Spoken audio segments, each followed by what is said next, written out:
John Fitzgerald Kennedy once said, "The goal of education is the advancement of knowledge and the dissemination of truth." A very good morning to all who are present here, and a warm welcome to our respected principal, Reverend Father Rohan G. Almeida, dear teachers and parents. Prayer is the most important conversation of your day.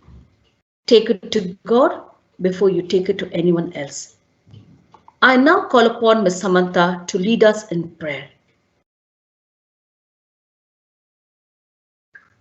Heavenly Father, we thank you for providing us this valuable opportunity to gather today at this important event of our school. We place our work and ourselves into your hands. May you bestow your guidance, wisdom, and blessings on this event and on our resource persons so that we can appreciate and understand its significance in our lives and in the lives of our students. Fill us with your grace as we make decisions that involve our students, staff, parents, and all our collaborators. May everything we do begin with your inspiration and your holy will. May we be able to successfully apply the knowledge we gain today from this session. Continue to remind us that what we do today, all that we accomplish, is for the pursuit of truth, for the greater glory of you, and for the service of humanity. We ask this in your holy name. Amen. Thank you, Ms. Samantha, for invoking God's blessing. National Education Policy 2020, which was approved by the Union Cabinet of India on 29 July 2020. The new policy replaces the previous national policy on education in 1986. The policy is a comprehensive framework for elementary education to higher education as well as vocational training in both rural and urban India. The policy aims to transform India's education system by 2021. The government has initiated the process through various organizations to make known to all stakeholders and suggestions for implementation. The national education policy should be implemented to all the schools all over India, and hence we are here to learn about it today. I now call upon Ms. Sandra to introduce our guest speakers for today's session. When you learn, teach. When you get, give. Quoted Maya Angelou. Very good morning to one and all.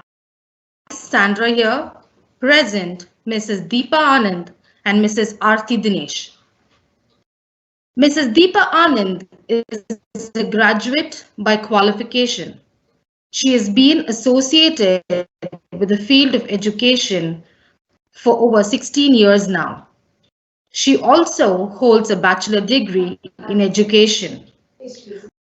Her ideas in making a classroom experience more productive by conducting innovative co-curricular activities in secondary level, which has led her to grow to the position of a coordinator, and presently she serves as the academic head in Shri Shri Ravi Shankar Vidya Mandir. Some of her inspiring personalities are: she has encouraged professional behavior among the students in letting them hold certain positions of authority and responsibility. Also motivated students to do community service and inspired them to take care of environment by involving them in many activities. To name a few, she has organized street plays in the nearby villages to educate people on Swachh Bharat. She has educated the blue-collar workers on World Literacy Day. has donated the basic requirements in the nearby orphanages and old age homes, and contributed relief materials to the flood-related areas, has also ensured that appropriate questioning strategies are initiated to trigger the scientific and critical thinking among the students, opening the gates of learning and experience for other school students to present their skill in campus. Example, Model United Nations. She has studied the new education policy, which was announced in July 2020 in depth, and has made various presentations on National Education Policy 2020 to a massive audience ranging from SSRVM Trust to principals, vice principals, coordinators, teachers, parents, etc. She is an inspiring and effective leader with great communication skills. She is a great learner with strong agility. Her accomplishments also include organizing various mega CBSE events like zonal badminton, table tennis, yoga tournaments, science exhibition. She also has achieved Best District Teacher Award from Science Olympiad Foundation. She is a recipient of Global Teacher Award 2019 in Delhi by AKS Education Awards. She has been conferred with the Best Teacher Award for being a digital in 2019-20 by SSRVM Trust. Thank you, ma'am, for your presence and your participation in this.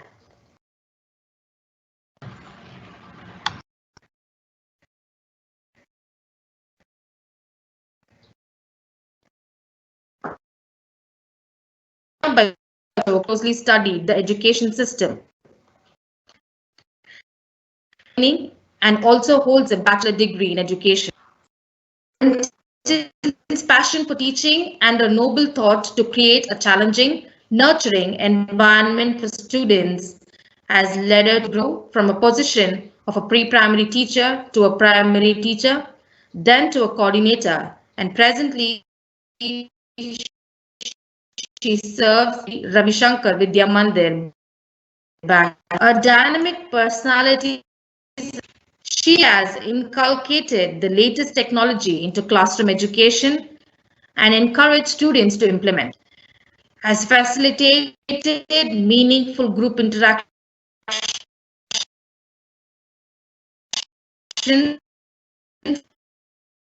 as well played a major role in encouraging children to develop their scientific thinking and to take part in inter-school science exhibitions, and imparted ethical behavior in the classroom and inculcated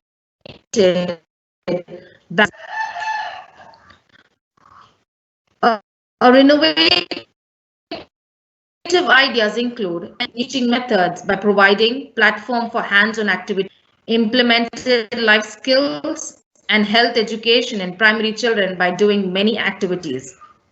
She has studied the new education policy, which was announced in July 2020 in depth, and has made various presentations on National Education Policy 2020 to a massive audience ranging from SSRVM Trust to principals, vice principals, coordinators, teachers, parents. Also include preparing various formats for documentation, and she has also designed workbooks for various subjects. Also a trained yoga teacher. Her achievements are, she is a recipient of Global Teacher Award 2019 in Delhi by AKS Education Awards. She has also been conferred with the Best Teacher Award for being a digital innovator in education in 2019-20 by SSRV Trust. Thank you, ma'am, for your presence. Thank you.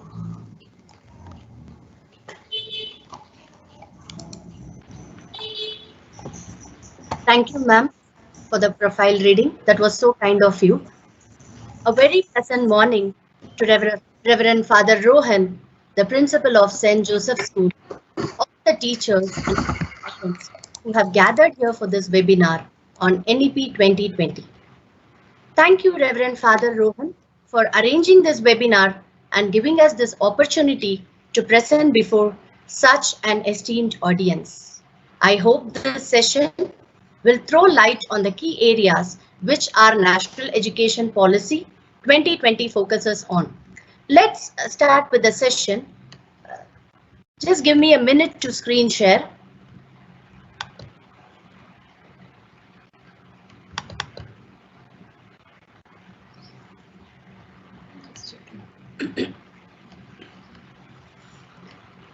Can you see the screen, ma'am? Yes, ma'am. Thank you. The National Education Policy 2020, which was approved by the Union Cabinet of India on 29 July 2020. It outlines the vision of India's new education system. The policy is a comprehensive framework for elementary education to higher education, as well as occasional training in both rural and urban India. The policy aims to transform India's education system by 2030. The current 10+2 system in the school will be replaced by a new 5+3+3+4 curricular structure corresponding to the ages 3 to 8, 8 to 11, 11 to 14, and 14 to 18 years respectively. Under the school curriculum, this new system will bring an uncovered age group of 3 to 6 years. This is the age that has been recognized globally as a crucial stage for the development of mental faculties of a child. As per the new policy, there will be 12 years of schooling with 3 years of preschooling.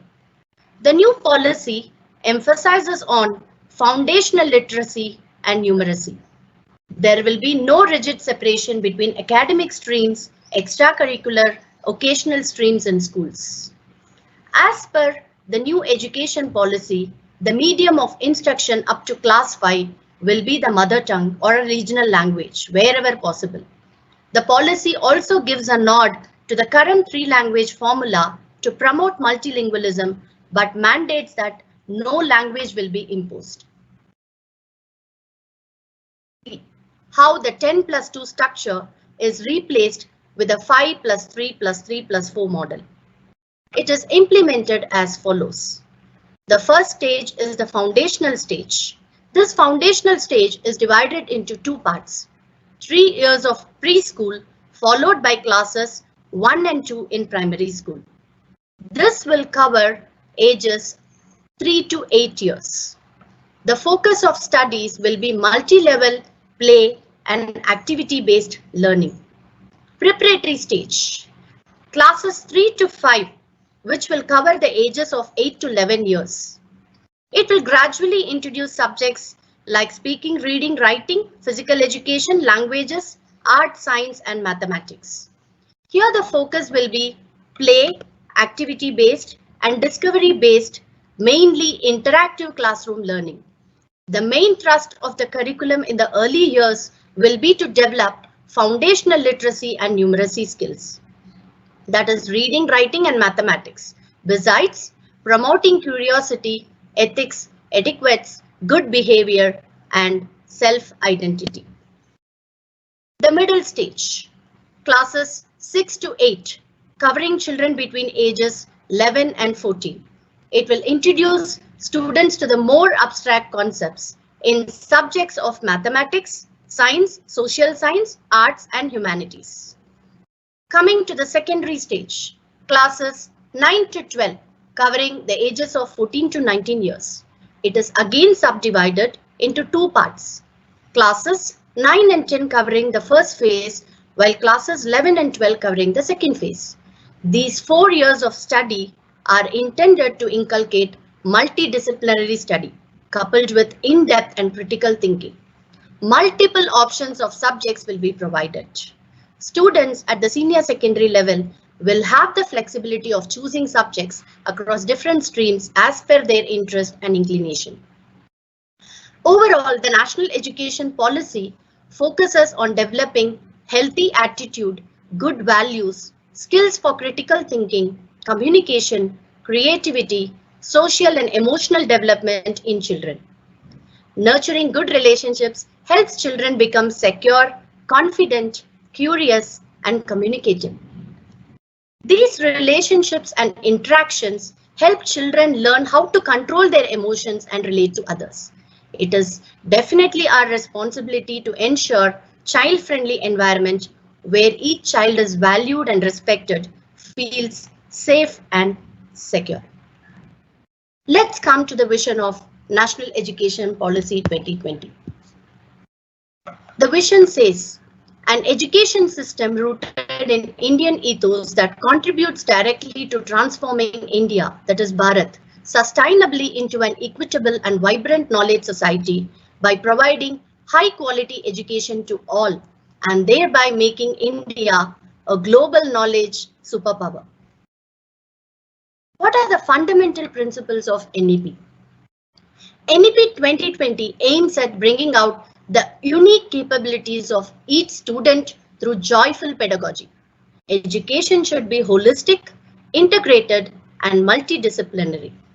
We should develop skills like critical thinking, life skills, empathy, courage, respect for others, service mentality. We should trigger the technological and scientific temperament, inculcate good values and ethics, and develop them to be good citizens. What are the general objectives of NEP 2020? Restructuring school curriculum and pedagogy in a new 5+3+3+4 design. Holistic development of learners. Reduce the curriculum content to enhance essential learning and critical thinking. Experiential learning. Empower students through flexibility in course choices. Multilingualism and the power of language. Curricular integration of essential subjects, skills, and capacities. National curriculum framework for school education. National textbooks with local content and flavor.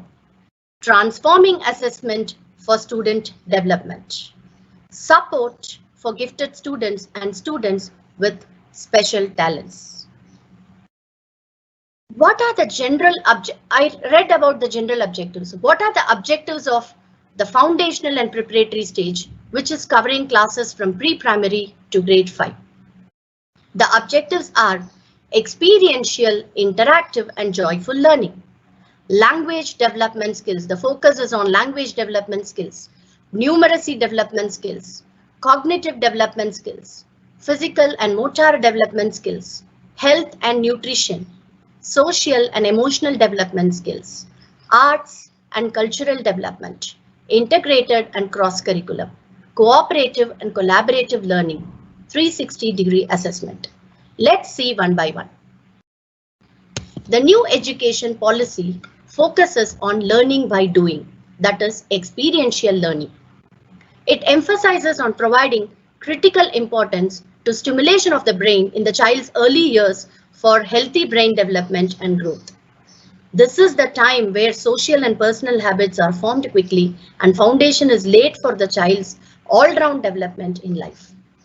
What is experiential learning? Experiential learning is the application of theory and academic content to real-world experiences, either within the classroom, within the community, or within the workplace, which advances program or course-based learning outcomes that are specifically focused on employability skills. It requires the student to not only engage in the experience activity, but also requires them to reflect upon their learning and how their skills are learned through their academic studies and how it can be applied beyond the classroom. What are the advantages? It combines direct experience with focused reflection.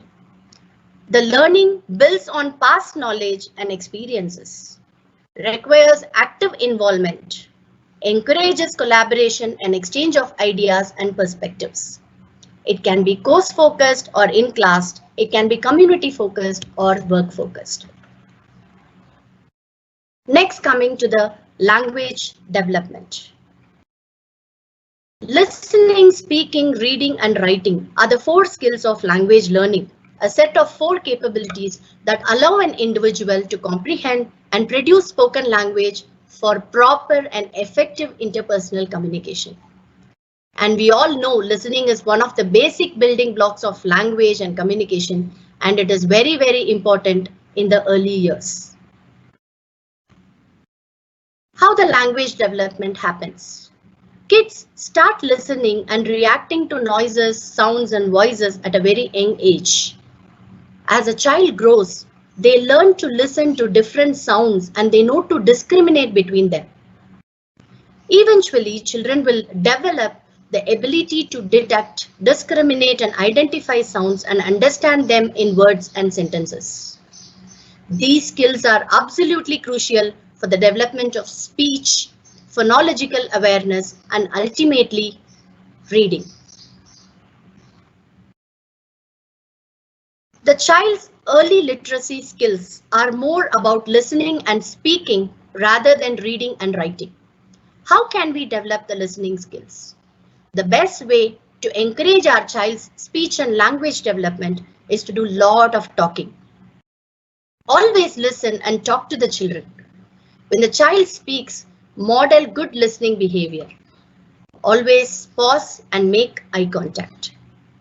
At home, as parents, we should always encourage our child to use language to express their ideas and feelings. Try to enrich and expand a child's vocabulary.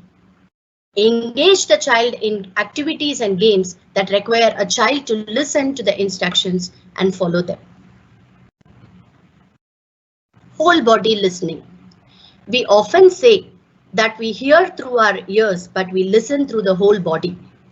The ideology behind the statement is to create effective approaches for the students with a variety of learning styles. That's what National Education Policy says. We should engage children in activities and games that require listening and following directions. Next, coming to the speaking skills. Speaking is a next step in a kid's language development journey. They learn the correct pronunciations, expressions, and sentence formations while learning how to speak a language. We should always encourage the child to speak up and provide opportunities for public speaking. Some of the activities for developing speaking skills which can be inculcated in the classroom are conversation starters, drills or linguistically structured activities, role plays, short speeches, discussions, and picture talk. The capacity to put words together in a meaningful way to reflect their thoughts, opinions, and feelings is called a speaking skill. Children should be given a platform to express their views in verbal form. We always give them full attention when they speak. This develops trust and makes children to express.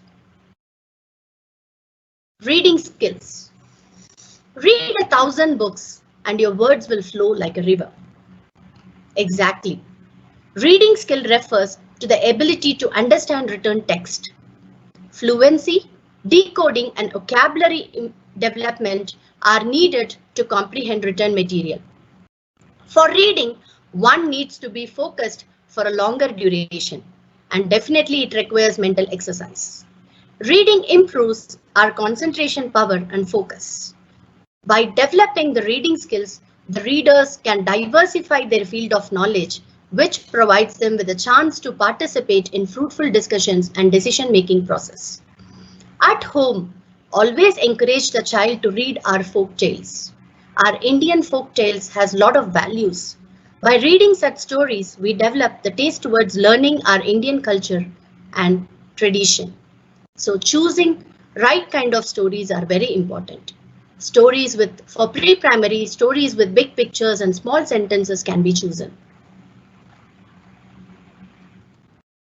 Coming to the skillful reading. Skillful reading increases the vocabulary of the readers by introducing them with new and unfamiliar words and phrases regularly. It not only enriches our vocabulary, but also teaches us a better way of expressing ourselves. Definitely teachers and all subject teachers and language teachers should make sure that they get loud reading done in the class for pronunciation and voice modulation. Pre-writing skills. Just like children learn to walk before they can run, students need to master pre-writing skills before they can have legible handwriting. If the kids do not have proper pre-writing skills, it definitely leads to frustration and low self-esteem. Few good practices for developing good pre-writing skills which should be developed in children are hand and finger stability, crossing the midline, hand and eye coordination, pencil grip, shoulder stability, ability to interpret images, etc. So how this can be inculcated, how this can be developed? Activities like pattern tracing, sand writing, air writing, sandpaper letters, word building using magnetic letters, etc. boost writing skills of a child. We all know that reading helps to improve in vocabulary gradually, which in turn enhances the reader's writing skills. As it boosts the ability to think, it also improves the written expression. Writing provides students with the avenue to learn all the rules of their language and how they can better organize their ideas more coherently using the language. Grammar, spelling and punctuation, gestures, paralinguistics and so on, the major parts of communication can also be improved when we learn how to use writing as means of expressing our ideas and messages clearly and directly to our listeners. Research confirms all of us are naturally creative. So when you write, certain areas of your brain are activated, especially what is referred to as a frontal cortex, the part of the brain which is popularly known to be the seat of creativity. So in the classroom, definitely we should conduct essay, story writing and creative writing competitions and guide them towards writing in a way that they can convey what they want to and avoid confusion. Coming next to the numeracy development. The child's first years are the time of rapid learning and development. They use math concepts to make sense of their world and connect these concepts with their environment and everyday activities. For example, while playing, children may sort or choose toys according to size, shape, weight, or color. While much of the teaching of concepts and skills to support numeracy happens in the mathematics learning area, it is strengthened as students take part in activities that connect their learning in the mathematics classroom within the context of other curriculum areas. As they move through the years of schooling, students are exposed to mathematical understanding, problem solving, and reasoning. These capabilities allow students to respond to familiar and unfamiliar situations by employing mathematics to make informed decisions and solve problems efficiently. Mathematics introduces children to concepts, skills, and thinking strategies that are essential in everyday life and support learning across the curriculum. The mathematical ideas with which young children interact must be relevant and meaningful in the context of their current lives. Spatial sense, structure and pattern, number, measurement, data argumentation, connections, and exploring the world mathematically are the powerful mathematical ideas children need to become numerate.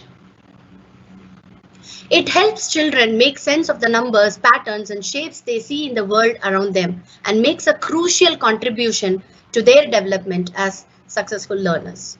To inculcate this and to make math class interesting, we should do activities in the class and make students understand the concept and also give sufficient projects to reinforce the concept. We can also make it more interesting by integrating with art. Now, I would request Deepa ma'am to take over. Over to Deepa ma'am. Thank you, Artima.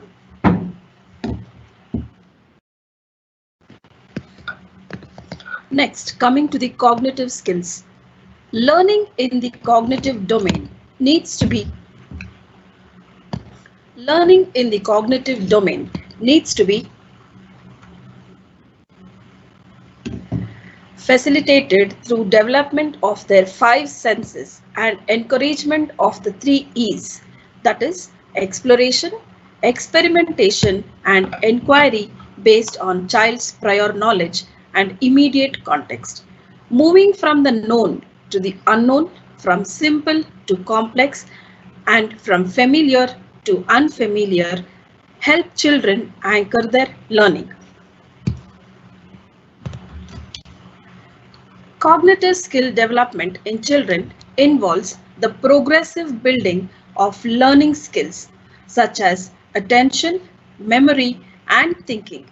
These crucial skills enable children to process sensory information and eventually learn to evaluate, analyze, remember, make comparisons, and understand cause and effect. Always, the facilitator should be trained to start the class in an interesting way.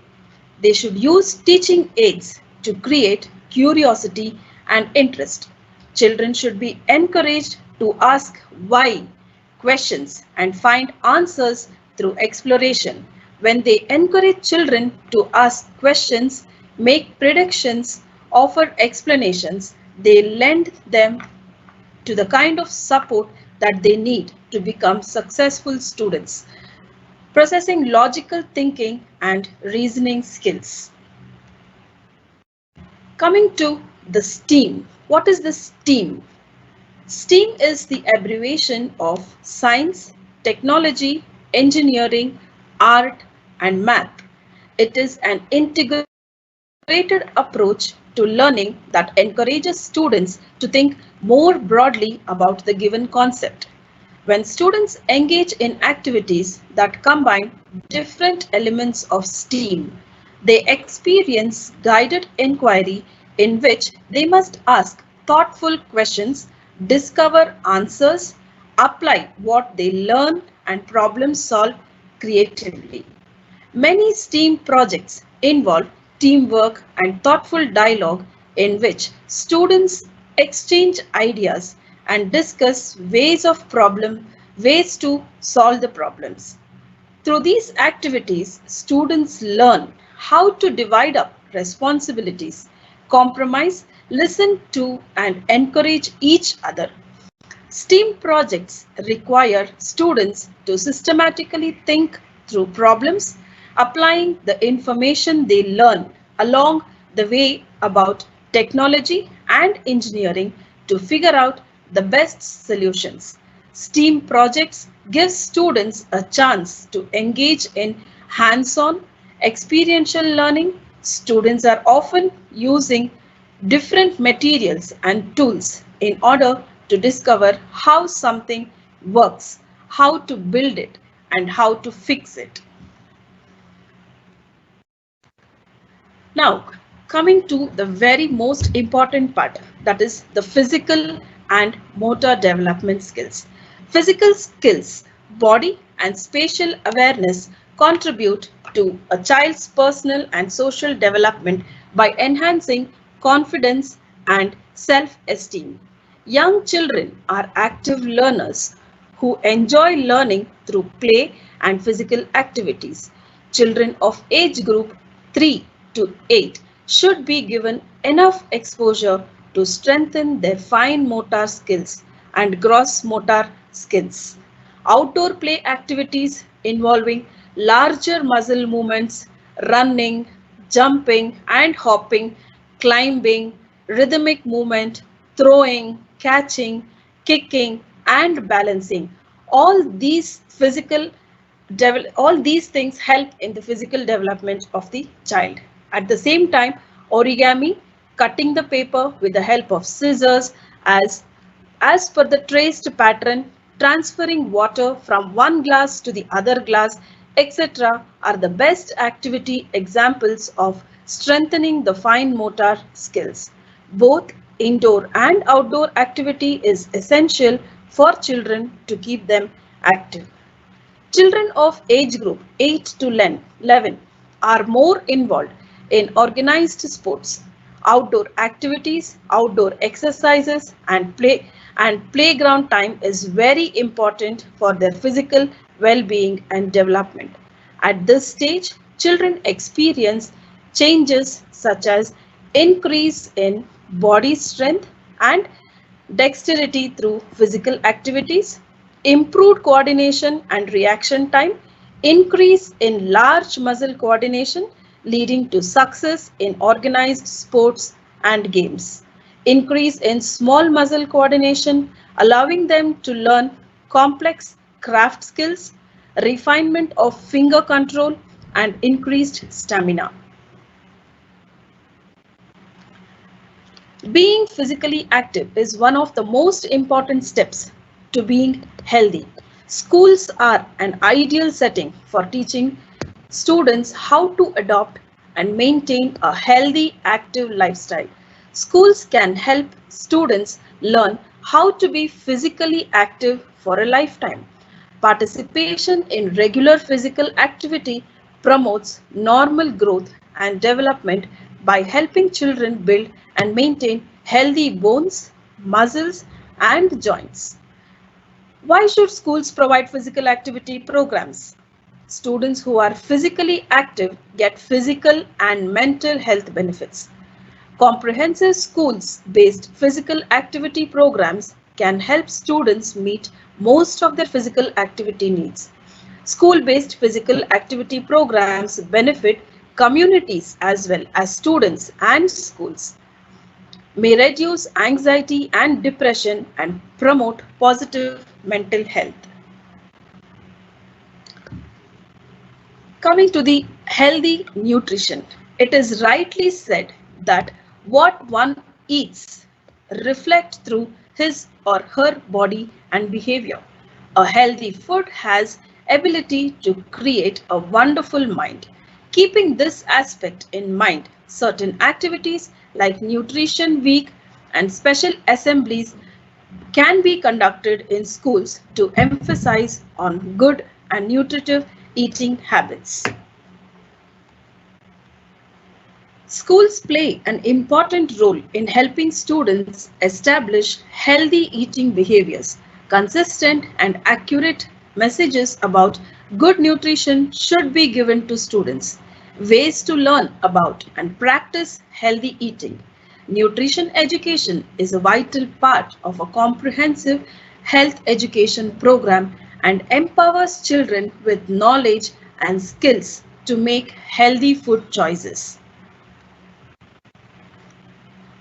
Coming to the art integration, which is one of the most important one as per NEP, the integration of art into the curriculum for subjects like math and science has been shown to increase understanding and retention and aids in the development of creative problem solving skills.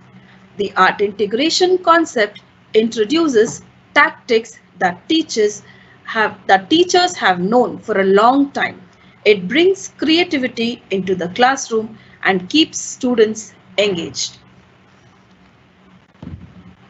The motive behind introducing this art integrated learning is to make the teaching and learning process more joyful, implement learning outcome and enable all stakeholders to follow competency-based education.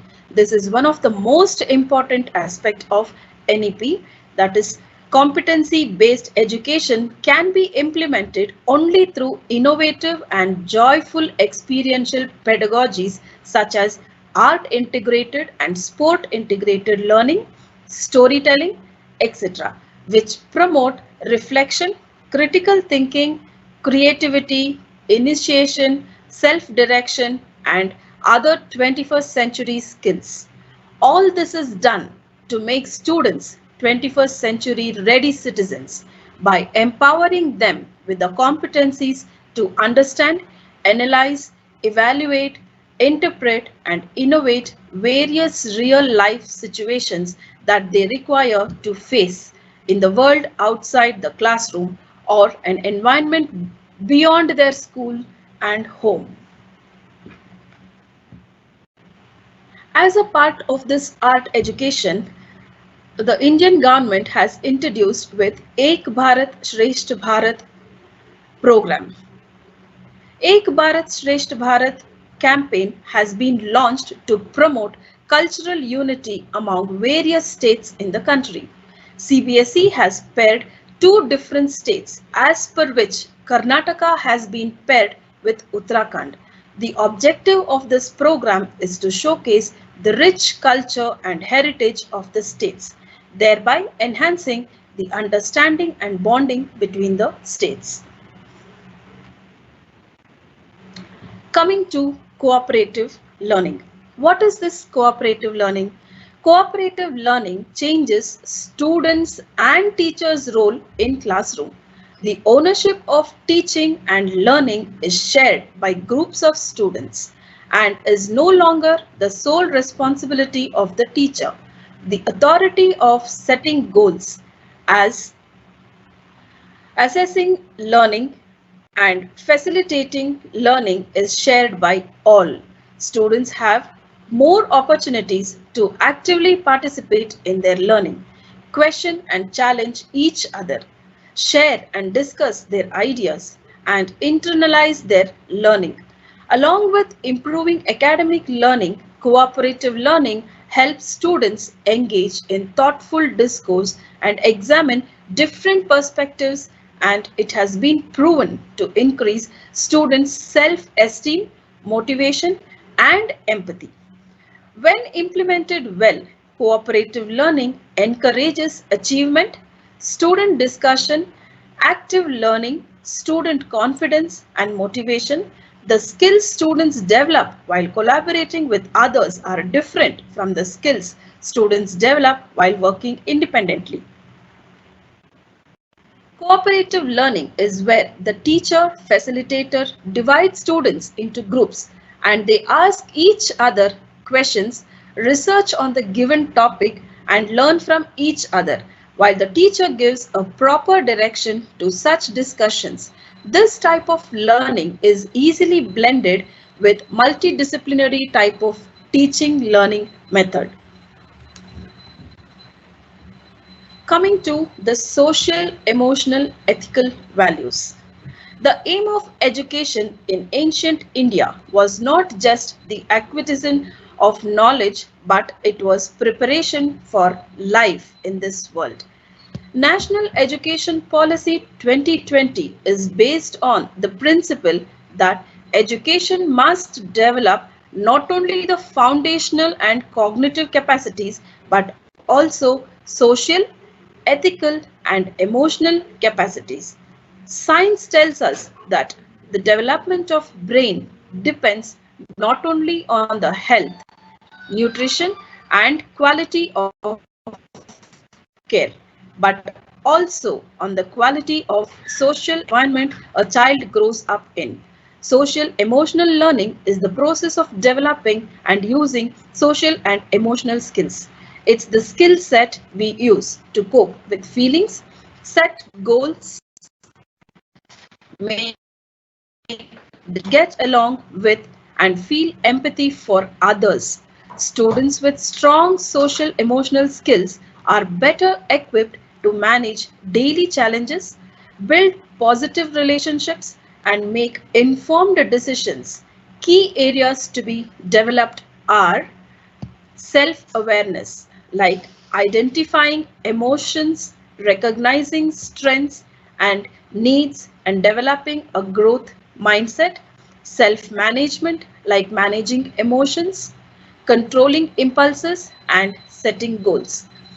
Social awareness, like seeing things from other people's perspective, showing empathy and appreciating diversity.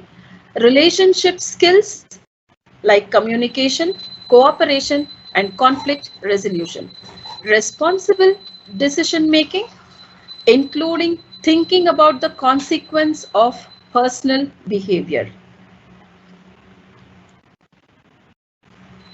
Coming to the 21st century skills. What is this 21st century skills? Do we remember all the marks that we scored in our classes? Definitely no. But We do remember the experiences that we had in our school with friends in travels. Yes, why is it so? It is because those experiences have given us various skills and have made us what we are today. In fact, more the skills we gain through our experiences, the better human beings we are. 21st century skills are the skills that are required by an individual for his or her holistic development so that he or she can contribute to the progress and development in his society or nation and world. 21st century skills broadly consists of three main skill sets of three L's, namely learning skills, literacy skills, and life skills. The following list provides us the objectives and overview of the knowledge, skills, work habits, and character traits commonly associated with 21st century skills. Critical thinking, problem solving, reasoning, analysis, interpretation, synthesizing information. Research skills and practices, interrogative questioning, creativity, artistry, curiosity, imagination, innovation, personal expression, perseverance, self direction, planning, self discipline, adaptability, initiative, oral and written communication, public speaking and presenting, listening, leadership, teamwork, collaboration, cooperation, facility in using virtual workplaces, information and communication technology, literacy, media and internet literacy, data interpretation and analysis, computer programming, economic and financial literacy, global awareness, multicultural literacy, scientific literacy and reasoning,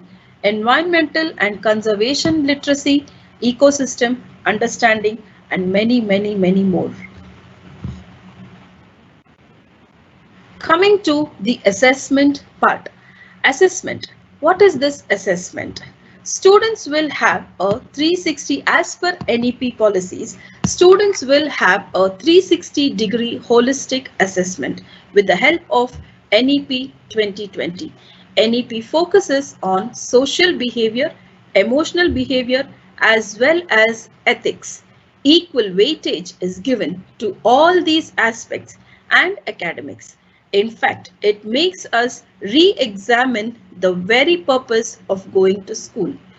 Not to rote learning our way through exams at the end of each year.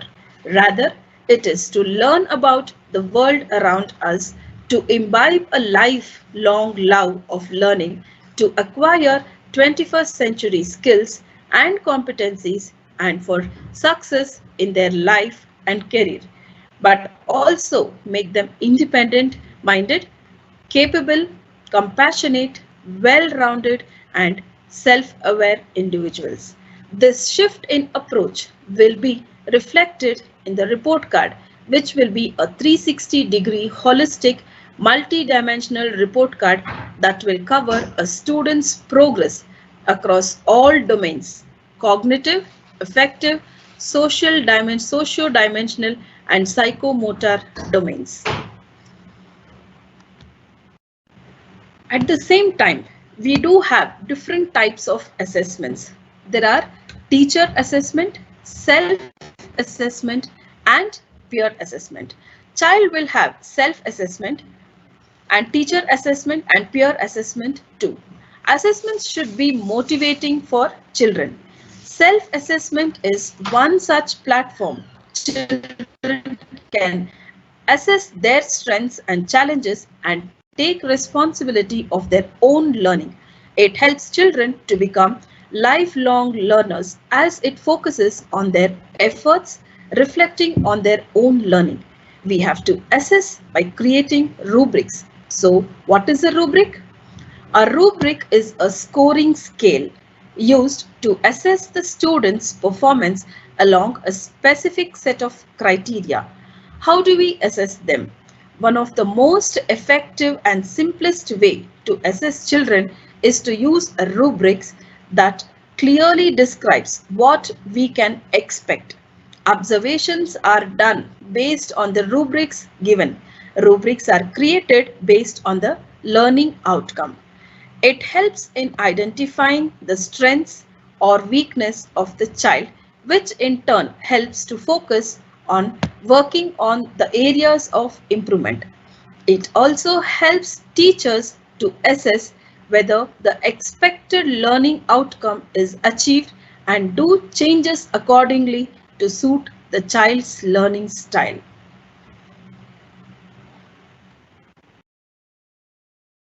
Coming to the rewards and the role of parents. Learning doesn't stop at school. Parents are their first teachers and they have a key role in shaping up their character. But a balance of education at home and school molds a student's actual learning. Parents need to guide the children with home assignments and activities to extend the learning. Parents should not speak negative about school or teachers in front of the child. Parents should create a daily routine for children. Parents should teach children to be responsible for their actions. Parents should stay involved and feel free to contact teachers with any questions. Praise the child's efforts and not only their achievements. Focus has been given to make students learn life skill when they complete their schooling so that they can be self-reliant by then. Over to Aarti ma'am. Aarti ma'am, you can sum up the entire session. Thank you, Deepa ma'am. So, let me sum it up to understand the new education policy. Let us break down into 4 components. First is school structure, curriculum, pedagogy, and then assessment. The first point in terms of academic or school curriculum, the new education policy seeks to replace the existing 10+2 format with a 5+3+3+4 format based on the cognitive developmental stages of the child. So what did we understand from this? The first 5 years of foundation stage, that is the pre-nursery to second standard, will be followed by 3 years of preparatory stage, that is third standard to fifth standard. Next, another 3 years of middle stage, that is 6th to 8th, and 4 years of secondary stage, 9th to 12th. This is based on the recognition that these early years are most significant for the cognitive growth of children and building strong foundations early in a child's life. That must be given the highest priority. To that end, the National Curricular and Pedagogical Framework for Early Childhood Care and Education will formulate a blueprint for expected learning outcomes, age-appropriate curriculum, activities, and methodology. What are some of the other significant changes announced by NEP? The most prominent being a clear intent to reduce the curricular load to its core essentials. The logic is simple.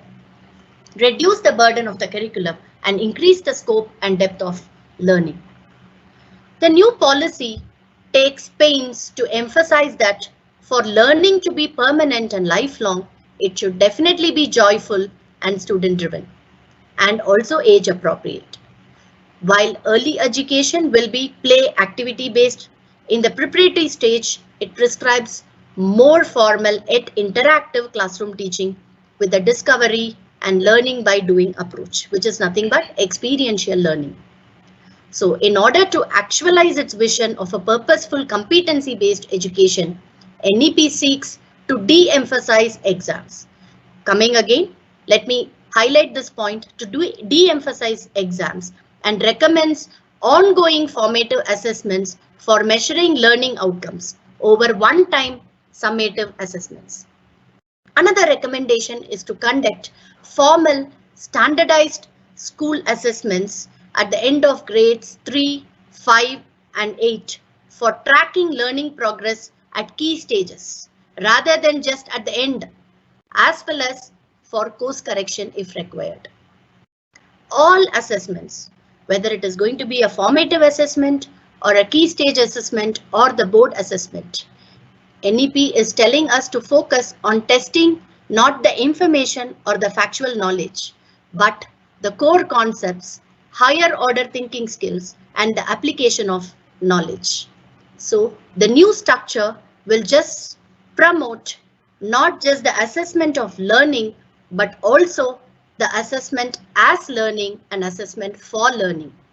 So with all these sweeping changes announced, it is evident that the new education policy is looking to bring a shift in how we as a society perceive education and how it is imparted in schools across the country. So to its credit, the NEP has also outlined a detailed plan for the professional development of teachers going forward. Hope it gave some insight of NEP. This is how we should start implementing the national education policy. Thank you so much for giving us this opportunity, and thank you once again for being a great audience.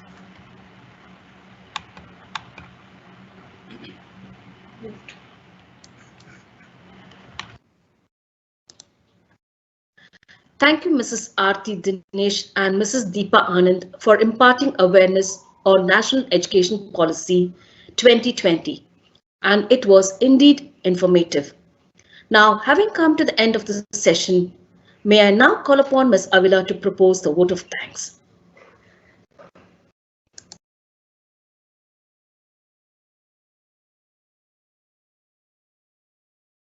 It is said that gratitude is the best medicine. It heals your mind, your body, and your spirit, and attracts more things to be grateful to. A very good morning, dear Father Principal, resource persons of the day, parents, and my dear friends. I take this opportunity to extend a heartfelt thanks to each and everyone who has contributed to make this webinar a grand success.